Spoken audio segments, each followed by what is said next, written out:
Too Sweet Wrestling Podcast. Ladies and gentlemen, welcome back. It is a special Slammiversary edition, episode 27 of the Too Sweet Wrestling Podcast. I am back, ladies and gentlemen. Yes, indeed. I'm here to talk Impact Wrestling. I'm here to break it all down. But first, I'm not going to waste much time. I'm going to say that you can find me on Twitter at OMGCorey and at Too Sweet Pod. This is the number 2 Sweet P-O-D. And also, you can find me on Periscope at OMGCorey. So let's get right on into this Slammiversary. I'm very excited about this. This is a stacked card, to say the least, if I may get that out the way, because, man, I'm looking at every match, and nearly every match is a banger. I mean, I'm loving what I'm seeing here. Every single match. So we're going to get right on into it. First, we're going to start off with the Mask versus Hair match. Pentagon Jr. versus Sami Callihan. This really got going when OVE stole Pentagon Jr.'s mask. At the time, I said that this is quite interesting because normally you never quite see them steal the mask in these situations. You always get the tease when it comes to taking off the mask. They'll halfway take off the mask and then the other guy will get away. But they actually removed the mask, from Pentagon Jr. And we had a hot feud going right then and there. So this has been very enjoyable. I've very much enjoyed the build. Pentagon Jr. and Sami Callihan, that three-way tag that they had, my goodness, with Pentagon Jr., Phoenix, and Rich Swann versus OVE and Sami Callihan, that was ridiculous. It was bananas, and I've enjoyed this build very much. I think we're going to get an excellent match. I like the stipulation as well. It's an old school stipulation. You don't really see hair versus hair matches or mask versus hair matches anymore in the 2000s or the 2018s, and you don't see it anymore. It's an old school stipulation that I really liked once before. But at the end of the day, I'm gonna go with Pentagon Jr. to win here. Gonna see Sami Callihan get his head shaven. The face will overcome in this instance, and I think it's gonna be a really good match. And moving on, looking at this card, it is filled with tough predictions. So we're gonna move on. We have the four-way match: Johnny Impact versus Ishimori versus Phoenix versus Rich Swann. The only problem I have here is that there's nothing quite on the line. Like, I really thought that this should have been your Ultimate X match. This would have made a ridiculous Ultimate X match, but it is what it is. We don't have a stipulation, and you know what? To an extent, I'm just fine with it. This is going to be a crazy match. Rich Swann and Phoenix had a phenomenal match a couple of weeks back on Impact Wrestling, and it was at that point to where I remember saying, maybe it was on one of the reviews that I did for Impact Wrestling, I said that I cannot wait to see these guys get back in the ring with Ishimori and Impact. We got Taja Ishimori coming here as Bone Soldier, part of the Bullet Club. That's that New Japan Impact Wrestling, I don't know if I can say working relationship, but it's a working something with Ishimori coming over in his Bullet Club garb. So I'm very much looking forward to that.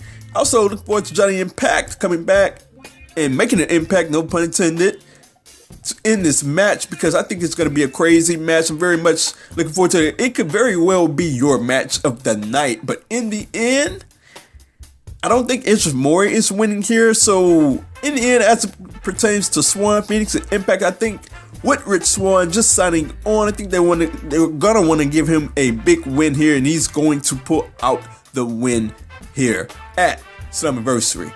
So moving on, we have the 51-50 street fight, LAX versus the OGs, and this has been probably the best built story. It's out of this story and Dreamer versus Eddie Edwards for the entire build, for the entire pay-per-view.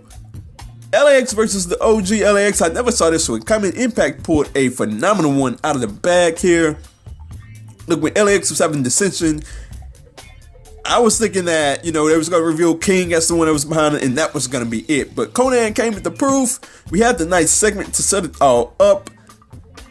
Santana and Ortiz chose Conan over King, and out but the OGs Hernandez and Homicide, they put the beat down on the Young Bucks, and it was a phenomenal segment, followed up by a phenomenal promo by King the very next week on Impact Wrestling, and I am very much looking forward to this. I called for this in my Periscope video. I said that I wanted a 51-50 street fight between these 6 people, and I am getting it. We are getting it. I'm very much excited for it, and it's going to be a bananas. I just hope they just let them beat the tar out of each other and let them have one of them brawls to where it goes into the crowd. We got 3 separate brawls in the crowd. You know, I know there are some people that don't like those type of fights where it goes into the crowd, sprawls into the crowd. I'm one that loves those things. Get all up the stairs and just go all up in the crowd. I love those things. I hope it comes to that in this match.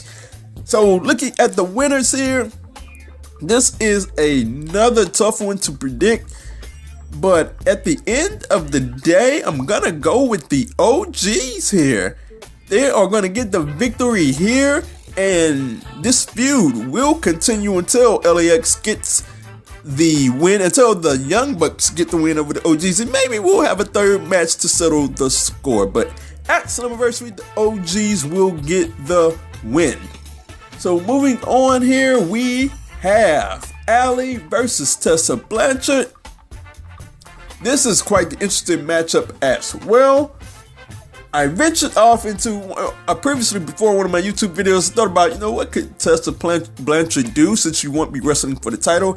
And I figured that, Allie is out there for the taking. And we're getting that. And we got the beatdown from Tessa Blanchard on Allie, and it was a fierce beatdown. The walking mean streak. Tessa Blanchard, as only she can do, she puts the beatdown on these women like no other in Impact Wrestling. So I'm very much looking forward to this match. Allie is a very talented worker. So is Tessa Blanchard. This could be one of the matches of the night as well. One I'm very much looking forward to. At the end of the day, this is a tricky one. It's Allie's first big match back after being out. And Tessa Blanchard needs a big win as well. Sorely needs a big win after losing a couple. So, at the end of the day, I'm going to go with Tessa Blanchard to get the win. I think Allie will be okay if she loses here. I really don't want to see Tessa Blanchard taking another loss here, especially now that she signed a long-term contract. I really think that she should be rewarded here with a big win at Slammiversary. So, we're going to move on. And we have Tommy Dreamer versus Eddie Edwards. And talk about best builds of the night. Like I said, this could be in the running forward. By the time we get to Slammiversary, we're right there. So it is the best build heading into Slammiversary. So looking at this feud, Eddie Edwards has just been playing this sad, deranged character so well. And who would have thought, of all people in Impact Wrestling, that Eddie Edwards would be the guy playing this character? And it all happened because of the back. And I gotta say that, looking at this feud here, Dreamer versus Eddie Edwards, it has sprawled into something great. They've gone off from Eddie Edwards and Sami Callihan, much like NXT is doing with Gargano as well. They've gone off to something else, and it has been really good. The build has been really good. He wore out Tommy Dreamer with that cane. Tommy Dreamer came back and gave that very passionate promo, and look, if you're gonna take it that far, you might as well have a match. And I really like that they have a weapons match to protect Tommy Dreamer here. It's gonna look good. This could be another one of those matches that sprawls out into the crowd, but we're gonna get a weapons match. Tommy Dreamer is gonna be able to do his old hits. He's gonna be able to be safe with the weapons as well. I'm looking forward to a really good match, but at the end of the day, obviously, this is probably the easiest match on the card to predict. I'm going to go with Eddie Edwards to pick up the win and to maintain momentum here in this character. Whatever you want to call it, deranged, sad, mad, crazy. I don't know what it is, but it's working out really well for him. I've enjoyed this build very much, and I very much look forward to this match. So we are moving on. We have the X Division Championship match. Matt Sydal versus Brian Cage. Not a lot of people are talking about this match, which surprises me. It has just gone under the radar ever since Brian Cage earned the win from Congo Kong to earn the X Division title match against Matt Sydal. There's not been a lot of talk about this match. The build so far has been Matt Sydal, talking about his third eye and how he's going to overcome Brian Cage. And, as it pertains to this match overall, look, you look at all of these matches on the Slammiversary card and you're like, okay, that could be the match of the night, that could be the match of the night, that could be the match of the night. And I look back at this match and it's like, okay, this could be the match of the night as well. And I'll tell you what, that just goes to show you what a phenomenal pay-per-view it will be when so many matches can be the match of the night. This match is such a contrast in styles. You have the power with Brian Cage, you have the athletic ability to flying around style with Sydal. And Brian Cage is quite the athlete as well because he can wrestle any type of match. He can fly around with the little guys, he can muscle around with the big guys as we saw with Congo Kong. So this is going to be right in his wheelhouse. It's going to be a high-paced match. It's going to be high-flying. I hope they give them a bunch of time. If they do, it's very well going to be the match of the night. And I very much look forward to this match.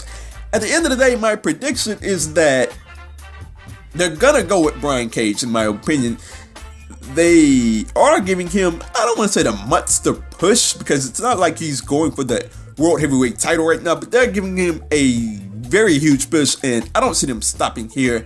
I think Brian Cage is going to get the victory here, and we may or may not get a rematch very soon down the line with a part 2 with Brian Cage and Matt Sydal. So moving on, we have the Impact Knockouts Championship match, Madison Rayne versus Su Yung. Madison Rayne earned victories over Tessa Blanchard and Taya Valkyrie.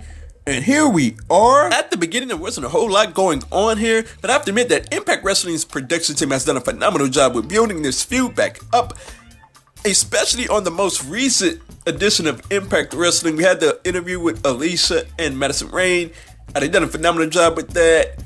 Madison Rayne getting locked inside, going outside, getting captured, or at least looked like, by Su Yung. And it has just been a phenomenal job. That week has just got me very much interested into this match. Madison Rayne can still go. Su Yung can go. I expect this to be a really good match.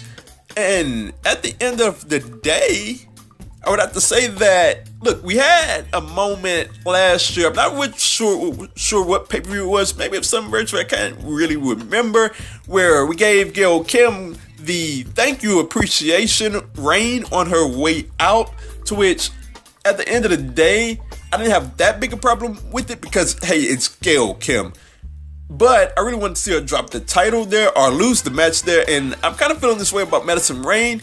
I wouldn't have a problem if she won it, but Su Yung needs the momentum to win here, and at the end of the day, I really expect them to keep Su Yung with the title and to keep her with that momentum going, and I expect her to get the victory here.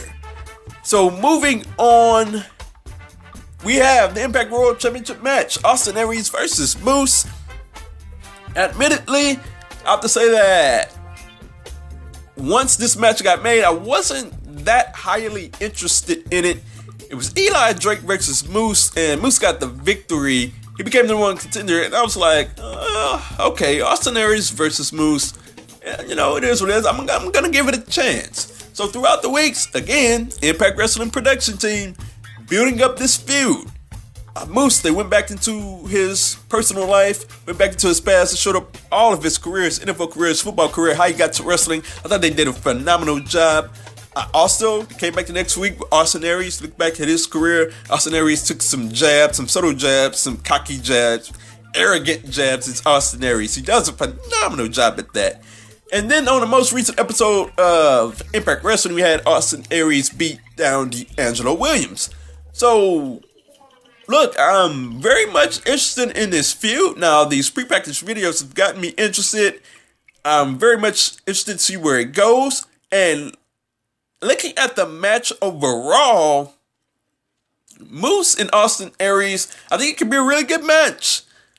So, I mean, it's very much worthy of a World Championship slot at a big pay-per-view. And you know what? This is a tough match to predict. So, at the end of the day, I think they're actually going to go with Moose, and he's going to get his title reign.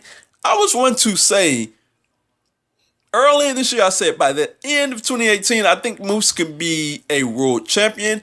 I didn't think it was going to be this fast, to be quite honest with you. I thought it was going to be towards the end, but here we are. And you know what? I think they're going to go with it. The face will overcome the cocky heel here. And I think it's going to be a good story. Moose is going to win the championship. I don't think there's anybody that's an Impact Wrestling fan that would have a problem with Moose representing the brand as the Impact Wrestling champion. Because the guy can go, he seems to be a really nice guy at that, outside of the ring. And I very much appreciate that. And he's a really good worker inside of the ring as well.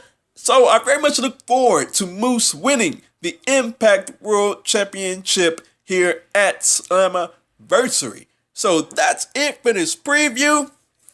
Let me know, what do you think? What are your previews? What are your predictions on Slammiversary? Let me know. YouTube, Twitter, hit me up on GCoreyB at 2SweetPod as well. Let me know.